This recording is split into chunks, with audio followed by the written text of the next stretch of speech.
Galera, será que o redraw do capítulo 199 de One Punch Man revelou que os personagens da obra na verdade são fracos? Será que a nova batalha contra os ninjas celestiais refuta todas as afirmações e teorias sobre o poder dos personagens? Será que na verdade o Saitama e os outros personagens são fraudes e a gente estava só enganado esse tempo todo? Fica aqui porque a gente vai conversar sobre isso enquanto eu te explico tudo o que tá acontecendo nesse novo capítulo. E bora lá, o capítulo já começa com Sonic e o Flash se provocando enquanto eles estão prestes a começar a enfrentar os ninjas celestiais que avançam na direção deles. Então um dos ninjas celestiais fala o seguinte: vocês podem ser rápidos, mas não mais rápidos que o meu chicote. Então ele ataca, a gente vê um estrondo sônico do chicote e ele fala o seguinte: escutem meu chicote ultrapassando a velocidade do som. E aqui é o ponto que eu quero falar sobre essa tal fraude. Qual que é a questão? Se esse ninja acreditava que o chicote dele, por simplesmente ultrapassar a velocidade do som, poderia ser mais rápido que o Sonic e o Flash, significa que, ao menos na percepção dele, eles não conseguiriam passar dessa velocidade. Ou ao menos é um indício disso. Aí entra a pergunta: isso significa que os personagens de One Punch Man são fraudes e que na verdade eles são todos fracos e que ninguém passa muito a velocidade do som? Não. Mas antes bora ver um pouco do que acontece nas próximas cenas, até para eu poder embasar melhor o que eu vou explicar aqui. Depois daquele ataque, aquele ninja estranha que ele escutou um outro som, mas a gente vê que na verdade a cabeça dele já tinha sido cortada pelo Sonic, que foi mais rápido que o próprio som e cortou ele. Depois disso, o Flash usa uma técnica chamada chute da sombra fluida e o mangá descreve que logo em seguida, junto com uma onda de choque supersônica ainda maior, um chicote de luz cortou os ninjas celestiais. A gente vê o Flash despedaçando vários deles e lá no fundo um estrondo sônico, mostrando que ele foi bem mais rápido que o som. Eu acho que eu nem preciso falar que, obviamente, isso aqui não tem nada a ver com os personagens de One Punch Man estarem limitados à velocidade do som. Mas será que faz sentido isso aqui ter alguma influência na forma como a gente vê o nível de poder dos personagens? Sim, mas não a ponto de nerfar todo mundo. Bora lá. Primeiro, para deixar claro que, obviamente, isso só fala da velocidade, porque coisas como, por exemplo, os socos de fissões nuclear do Garou criando explosões gigantes, ou o golpe do Saitama que poderia destruir a Terra no soco série ao quadrado contra o Garou, e todas essas coisas que envolvem poder bruto, ou resistência e sei lá o que, não tem nada a ver com isso que tá acontecendo aqui. O assunto realmente é sobre velocidade. A gente já tem alguns feitos de velocidade bem grandes em One Punch Man, porém no caso dos maiores a gente não tem os dados completos, a gente não tem a distância percorrida e o tempo gasto. Existem algumas formas de tentar estimar aquilo, porém a gente não tem oficialmente. Por exemplo, na luta do Garou contra o Platinado, a gente tem o tempo, mas não tem a distância, ao menos não de forma oficial, e qualquer estimativa é apenas uma estimativa, não dá para dizer que é oficial. Feitos como aqueles são claramente muito superiores à velocidade do som, e a gente tem até afirmações relacionadas à velocidade da luz, principalmente em relação ao Flash. Então não, isso aqui que aconteceu com essa questão do chicote não prova que os personagens de One Punch Man estão limitados na velocidade supersônica ou coisa do gênero. Tudo que essa cena realmente mostra pra gente é que, mesmo para os personagens que possuem super velocidade, porque não são todos, correr na velocidade do som ou mais rápido que o som não é algo extremamente fácil. Basicamente, só significa que não vai ser qualquer random que vai conseguir fazer isso. Não é como se um herói classe A aleatório pudesse ultrapassar a velocidade do som. Então, como eu falei, não, isso aqui não torna os personagens de One Punch Man fraudes ou coisa do gênero, até porque isso daqui não desbanca feitos maiores que a gente já teve. Só mostra que superar a velocidade do som não é exatamente a coisa mais fácil dentro da obra, ou seja, não é todo personagem que consegue. Então, apesar disso aqui não desbancar feitos maiores de personagens que têm uma velocidade muito superior, ainda assim é interessante porque lembra o leitor, principalmente o leitor que gosta de ficar prestando atenção nessas questões de nível de poder, que não é tudo que acontece em super velocidade e que mesmo o que acontece em super velocidade não necessariamente vai ter, sei lá, milhares de vezes a velocidade da luz ou algo assim. Até porque, como eu falei, nos maiores feitos de velocidade de One Punch Man, a gente não tem dados completos, então não dá pra afirmar de forma precisa qual foi a velocidade. E galera, desculpa interromper, mas esse canal ainda é novo e ele ainda é muito pequeno, então se você puder me dar uma força dando um like nesse vídeo, compartilhando ele com mais alguém que possa gostar, vai ser de muita ajuda pra mim e eu agradeço muito. Mas depois de dilacerar aqueles ninjas, a gente vê o Flash recebendo um corte no seu rosto, isso porque o Wind e o Flame estavam usando linhas de aço pra tentar cortar ele. Mas então os ninjas celestiais chutam eles dois pra cima do Flash pra tentar se aproveitar da brecha e atacar ele, mas o Flash consegue se defender e revidar todos eles. Ele e o Sonic comentam que por conta dos ensinamentos da vila, os ninjas celestiais não sabem trabalhar em equipe, e assim como na versão original dessa luta, o Flash comenta que ele vai capturar o Wind e o Flame porque eles podem ser úteis nas pesquisas sobre monstrificação. A gente vê o Flash e o Sonic trabalhando juntos, esmagando os ninjas celestiais. O Sonic lança várias shurikens explosivas que cercam eles e o Flash usa os destroços da explosão como plataforma para atacar por cima. Ele se aproveita dos destroços da sua velocidade para cercar eles, atacando por todas as direções, e isso oprime completamente eles. Então eles decidem ficar juntos de costas uns para os outros para poderem se defender melhor, mas o Sonic sai de dentro do chão e corta fora as cabeças de todos eles. Com a situação resolvida, então os dois começam a conversar. O Flash fala que achou que o Sonic tinha se entregue pra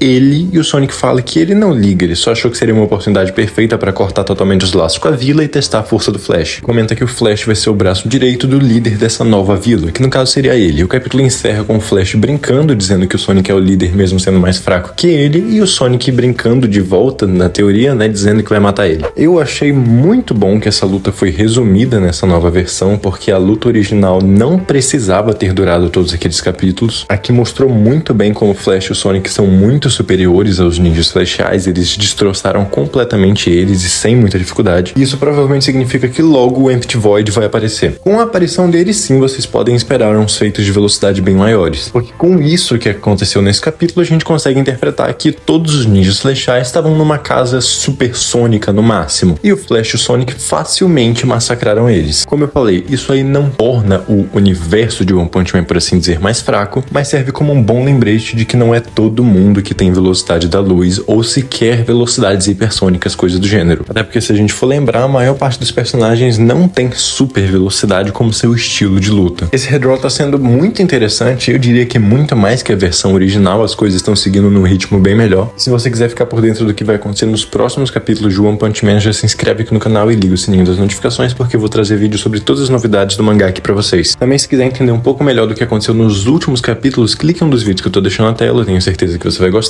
Muito obrigado pela sua atenção e eu te vejo na próxima.